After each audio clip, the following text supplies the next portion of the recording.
सावळ्याची जणू सावली या मालिकेच्या येणाऱ्या भागामध्ये धमाकेदार असा ट्विस्ट येणार आहे. तर प्रेक्षकांनो, सिंहगडावरती फिरायला गेलेल्या अबीरने सारंगसमोर खूप मोठ्या सत्याचा खुलासा केलेला असतो. व्यंकटेश त्याचे बाबा नसल्याचं सत्य सारंगला सांगितलेलं असतं. सावली आणि व्यंकटेश हे नवरा बायको नसून फक्त चांगले मित्र आहेत हे सुद्धा सांगितलेलं असतं. तेव्हा सारंगला खूपच जास्त आनंद झालेला असतो हे ऐकून की सावलीचं व्यंकटेश बरोबर लग्न झालेलं नाही. तिने ही गोष्ट फक्त मुद्दामून सांगितलेली असते आणि त्यामुळे प्रेक्षकांनो, महत्त्वाची गोष्ट सारंगला समजल्यानंतर सारंगने धावत पळत जाऊन इथे आता सावलीला मिठी मारलेली असते आणि तिला सांगितलेलं असतं की माझंही लग्न झालेलं नाही आणि त्याचबरोबर सुशीला त्याची बायको नसल्याचं सत्य त्याने सुद्धा सावलीला सांगून टाकलेलं असतं. आणि अशा रीतीने प्रेक्षकांनो, आता सावली आणि सारंग दोघेजण एकत्र आलेले असतात. सावलीने सुद्धा सारंगला सांगितलेलं असतं की अबीर हा आपल्या दोघांचा मुलगा आहे, आपल्या प्रेमाची निशाणी आहे आणि हे सत्य ऐकून त्याच्या पायाखालची जमीनच सरकलेली असते. त्याला सुखद धक्का हा बसलेला असतो. तर येणाऱ्या भागामध्ये कशा पद्धतीने या गोष्टी पुढे घडत जातात आपण सविस्तरपणे बघूया. तर इथे आता सिंहगडावरती जाण्याचं कारण आपल्याला सगळ्यांनाच माहिती आहे. कारण भैरवी वजे परत आलेली आहे आणि तिने सावलीला आव्हान केले की मला तुझ्याबरोबर जुगलबंदी करायची आहे पुन्हा एकदा आणि मला तुला हरवायचं आहे. जेव्हा मी तुला हरवेन त्याच्यानंतरच मी माझा पुरस्कार स्वीकारेन. तेव्हा इथे मीडियामध्ये ही गोष्ट आता पसरलेली असते. सोशल मीडियावरती ही न्यूज व्हायरल झालेली असते. त्यामुळे सावलीला शोधणं तिच्यासाठी सोपं झालेलं असतं. सावली जर जिवंत आहे आणि ती जर पुण्यामध्ये आहे तर ती फक्त एकाच व्यक्तीच्या घरी मला भेटू शकते आणि ती व्यक्ती म्हणजे जगन्नाथ, सावलीचे बाबा. कारण त्यांनी सावलीला आपली मुलगी मानलेलं आहे आणि ते तिला अगदी सख्ख्या मुलीपेक्षा सुद्धा जीव लावतात. ही गोष्ट इथे भैरवी वजेला माहिती असते आणि त्यामुळे ती राजकुमारला म्हणते सावली जिवंत आहे आणि जर ती जिवंत आहे तर मी तिला शोधून काढेन आणि ती बरोबर जगन्नाथच्या इथे गेलेली असते. पण ही जी गोष्ट आहे ना, ती सावलीला अबीरला कळू द्यायची नसते. कारण अबीरच्या जीवाला धोका आहे. सावलीला माहिती आहे कुणीतरी अशी व्यक्ती आहे जी माझ्या अबीरच्या जीवावरती उठली आहे आणि त्यामुळे अबीर या लोकांच्या समोर येता कामा नये. आणि महत्त्वाची गोष्ट म्हणजे माझा भूतकाळ अबीरला कळता कामा नये की सारंग आणि आम्ही दोघेजण नवरा बायको आहोत. तो मेंदळे कुटुंबाचा वारस आहे. त्या लोकांशी अबीरचा कुठल्याही पद्धतीचा संबंध यायला नको असं सावलीला वाटत असतं आणि त्यामुळे हा भूतकाळ त्याच्यासमोर येऊ नये यासाठी तिने सारंगला सांगितलेलं असतं की तुम्ही अबीरला घेऊन जा, कुठेतरी 4-5 दिवसांसाठी घेऊन जा. माझा भूतकाळ अबीरसमोर येऊ नये असं मला वाटतं. मला अबीरच्या नजरेत पडायचं नाही आहे. तेव्हा इथे सारंग ओवीला आणि त्याला घेऊन 4 दिवसांसाठी बाहेर फिरायला जातो आणि त्यानंतर प्रेक्षकांनो, इथे आता सावलीला भेटायला भैरवी येते आणि तिला पुन्हा एकदा ती ओपन चॅलेंज देते की मी तुला आव्हान दिलं आहे, ते स्वीकारायचं की नाही तो तुझा चॉईस आहे, पण मला तुझ्याबरोबर जुगलबंदी करायची आहे. मला तुला हरवायचं आहे. तोपर्यंत माझ्या मनाची शांतता होणार नाही आणि सावलीला हे सगळं संपवायचं आहे. सावलीला हे सगळं नको आहे. पण आता सावली तिला बोलणार काय? भैरवी वजे कुणाचंही काहीही ऐकायला तयारच नाही आहे. पण प्रेक्षकांनो, इथे आता सावली तिचं आव्हान स्वीकारेल की नाही याचा विचार भैरवी करत असते. कारण अजून सावलीने कुठल्याही पद्धतीचं उत्तर भैरवीला दिलेलं नाही. हो की नाही ती काहीच बोललेली नाही. इथे आता भैरवी येते, ती सावलीला बोलते. सावली सगळं ऐकून घेते आणि भैरवी निघून जाते. त्याचबरोबर तिलोत्तमाला ही गोष्ट समजते की भैरवीने येऊन आव्हान दिले, त्यामुळे जगापासून लपून राहिलेली सावली आता सगळ्यांसमोर येईल, पुन्हा मीडियामध्ये येईल. पुन्हा इथे आता जुन्या जुन्या गोष्टी उकरून काढल्या जातील आणि मेंढरे कुटुंबाबरोबर सावलीचं नाव जोडलं गेलेलंच आहे. कारण ती मेंढरे कुटुंबाची सून आहे, सारंगची बायको आहे. त्यामुळे त्या गोष्टींना सुद्धा उधाण येईल आणि मग जुन्या गोष्टी बाहेर येतील आणि सारंग आणि सावलीचं नाव पुन्हा पुन्हा लोकांच्या तोंडावरती येईल. त्यामुळे तिलोत्तमा चिडलेली असते. तिलोत्तमाला सुद्धा भैरवीचा राग आलेला असतो. तिचा हा अतिउत्साही जो काही स्वभाव आहे ना, ज्याच्यामुळे तिने सावलीला मीडियासमोरच आव्हान दिलं, त्यामुळे मीडिया प्रत्येक गोष्ट उचलून धरते आणि म्हणूनच इथे तिलोत्तमाला भैरवीचा राग आलेला असतो. तिलोत्तमाने एक जबाबदारी अमृताला दिलेली असते.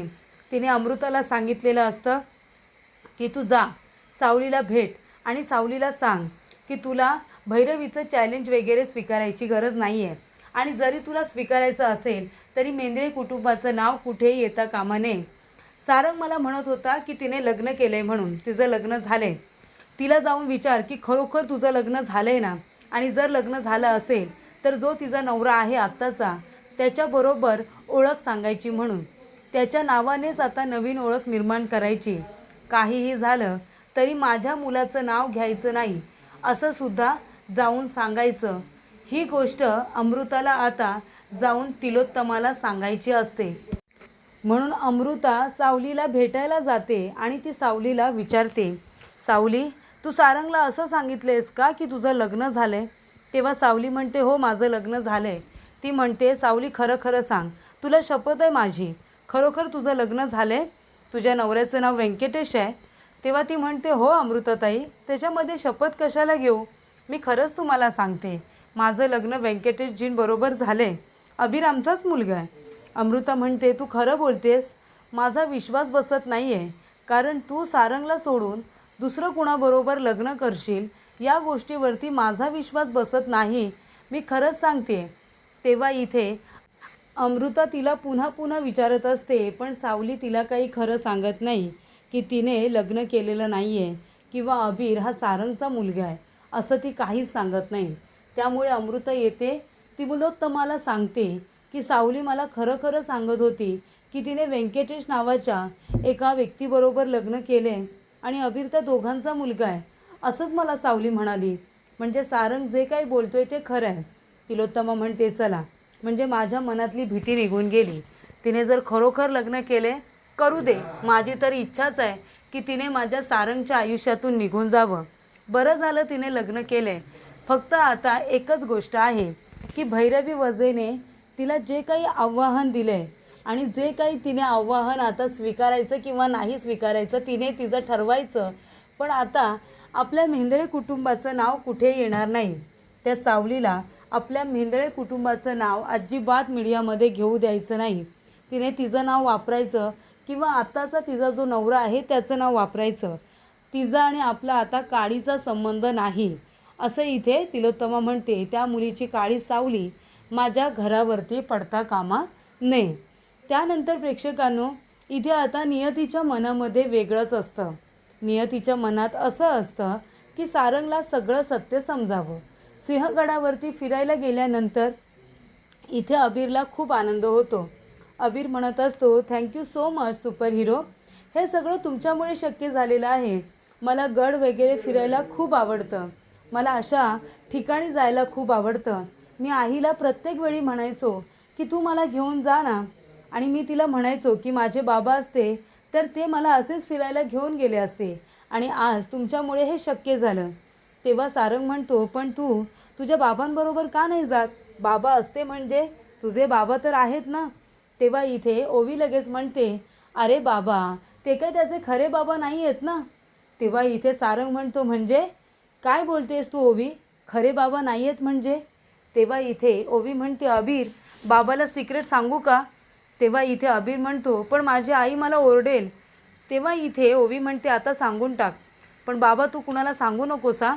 तेव्हा इथे आता लगेच सारंग म्हणतो, अबीर जे काही खरं खरं आहे ना ते प्लीज तू मला सांग, माझ्यापासून काही लपू नकोस. तेव्हा इथे अबीर म्हणतो की सुपर हिरो, व्यंकटेश काका आहेत ना ते माझे खरे बाबा नाही आहेत. व्यंकटेश काका बेळगावला आमची आणि त्यांची ओळख झाली. बेळगावमध्ये आम्ही त्यांच्या इथे भाड्याने राहायचो. त्यांची आई आणि माझी आई त्या दोघीजणी एकमेकींबरोबर खूपच छान राहायच्या आणि व्यंकटेश काका त्यांचे त्या मावशींचे मुलगा आहेत. आम्ही त्यांच्या इथे भाड्यानेच राहायचो. तेव्हा आमची ओळख झाली. ते फक्त माझ्या आईचे चांगले मित्र असतात म्हणून ते आईची मदत करत असतात. खरं तर ते दोघेजण नवरा बायको नाहीच. माझ्या आईने लग्नच केलेलं नाही आहे. माझ्या आईने मला सांगितलं पण नाही की माझे बाबा कोण आहेत. मी विचारलं पण नाही तिला कधी, आणि कधी जर विचारलं तर आई म्हणाली की माझे बाबा मला दूर कुठेतरी सोडून गेलेत. तेव्हा सारंग म्हणतो, अबीर तू खरं बोलतोयस? तो व्यंकटेश तुझा बाबा नाही आहे? सावलीचं आणि त्याचं लग्न झालेलं नाही आहे? तेव्हा इथे अबीर म्हणतो, नाही, तिने मला जबरदस्तीने त्यांना बाबा म्हणायला सांगितले काही दिवसांसाठी, आणि खास करून तुमच्यासमोर. तेव्हा इथे सारंग म्हणतो, अच्छा. तेव्हा इथे सारंग म्हणतो, आता चला, आता आपल्याला इथे जास्त वेळ फिरायची काही गरज नाही. आता आपण पुण्यात परत चाललो आहे. आणि तेव्हा सारंग अबीर आणि ओवीला घेऊन सरळ जगन्नाथच्या इथे आलेला असतो. तेव्हा इथे सावली रडत बसलेली असते नेहमीप्रमाणे. तेव्हा सारंग म्हणतो, सावली काय झालं? सावली म्हणते, काही नाही. आणि तुम्ही इतक्या लवकर का परत आलात? काल तर गेलात ना तुम्ही? सारंग म्हणतो, यावं लागलं. अशी महत्त्वाची गोष्ट समजली आहे ना, त्यासाठी यावं लागलं. तेव्हा तो म्हणतो की सावली, मला तुला काहीतरी विचारायचं आहे. ती म्हणते, काय विचारायचं आहे तुम्हाला? तो म्हणतो की तू त्या व्यंकटेशबरोबर लग्न कधी केलंस? तेव्हा ती म्हणते, लग्न कधी केलं म्हणजे? मी बेळगावमध्ये असतानाच लग्न केलं. तो म्हणतो, अच्छा अच्छा, म्हणजे अबीर झाल्याच्या नंतरला तुमचं लग्न झालं आहे का? तेव्हा इथे सारंग म्हणतो, म्हणजे मला सोडून गेल्या गेल्या तू लग्न केलंस? इतक्या लगेच सहज मला विसरलीस? तेव्हा इथे सावली म्हणते, असं काय नाही आहे. तेव्हा इथे सावली म्हणते की तुम्ही मला हे प्रश्न का विचारताय? तेव्हा सारंग म्हणतो, काही नाही. म्हणजे आता अबीर 8 वर्षांचा असेल, बरोबर ना? आणि तू लग्न मला सोडून गेल्यानंतर लगेच या व्यंकटेशबरोबर केलंस? तेव्हा इथे सावलीला काय बोलावं काही कळत नाही. ती म्हणते, मला नाही बोलायचं आहे तुमच्याबरोबर, आणि असे प्रश्न मला विचारू नका. तेव्हा इथे ओवी आणि अबीर दोघेजण आतमध्ये गेलेले असतात. तेव्हा इथे सारंग सावलीला मिठी मारतो आणि म्हणत असतो, तुला खोटं पण बोलता येत नाही गं सावली. तेव्हा इथे अबीरने मला सांगितले, हा व्यंकटेश तुझा नवरा नाही आहे, त्याचा बाबा नाही आहे. त्याला तो काका म्हणाला. तेव्हा मला कळलं की तो काका काका का म्हणतोय. जबरदस्तीने बाबा म्हणायला सांगितलं होतंस ना माझ्यासमोर. त्याने मला सत्य सांगितलं की तो त्याचा बाबा नाही आहे म्हणून. तेव्हा इथे सावली आता गप्पच बसते. तेव्हा सारंग म्हणतो, मग सांग नक्की अबीर कोण आहे? कुणाचा मुलगा आहे? हे बघ सावली, तुला अबीरची शपथ आहे, प्लीज सांग मला. तेव्हा इथे सावली म्हणते, अबीरची शपथ सुटली असं म्हणा. तेव्हा तो म्हणतो, ठीक आहे, सुटली. मग तुला आहे ना अबीरच्या बाबांची शपथ आहे, आता तरी सांग. तेव्हा इथे सावली आता म्हणते, अबीरच्या बाबांची शपथ का देत आहे मला? तेव्हा तो म्हणतो, मग सांग ना, कोण आहे अबीरचे बाबा? तेव्हा सावली म्हणते, अबीर हा तुमचाच मुलगा आहे. आपल्या दोघांच्या प्रेमाची निशाणी आहे अबीर. तुम्हाला हे सत्य मी सांगायलाच आले होते. जेव्हा मी घरातून बाहेर पडले ना, तेव्हा मला चक्कर आली होती. हॉस्पिटलला गेल्यानंतर माझी सोनोग्राफी झाली आणि तेव्हा कळलं की मी प्रेग्नेंट आहे म्हणून. आणि तीच गोष्ट मी तुम्हाला सांगायला आले होते. तेव्हा राजकुमार दादांनी मला तुम्हाला भेटू दिलं नाही. आणि मी जेव्हा तिथून गेले त्यानंतर काही गुंड माझ्या मागावरती होते. मला जबरदस्तीने डिवोर्स पेपरवरती साईन करायला सांगितले होते. कारण का, तुम्हीच त्यांना तसं सांगितलं होतं ना म्हणून. तेव्हा प्रेक्षकांनो, अशा रीतीने इथे आता सावलीने सारंगला सत्य सांगितलेलं असतं की अबीर हा त्यांच्या प्रेमाची निशाणी आहे. अबीर हा सारंगचाच मुलगा आहे. हे सत्य आता सारंगला समजलेलं असतं.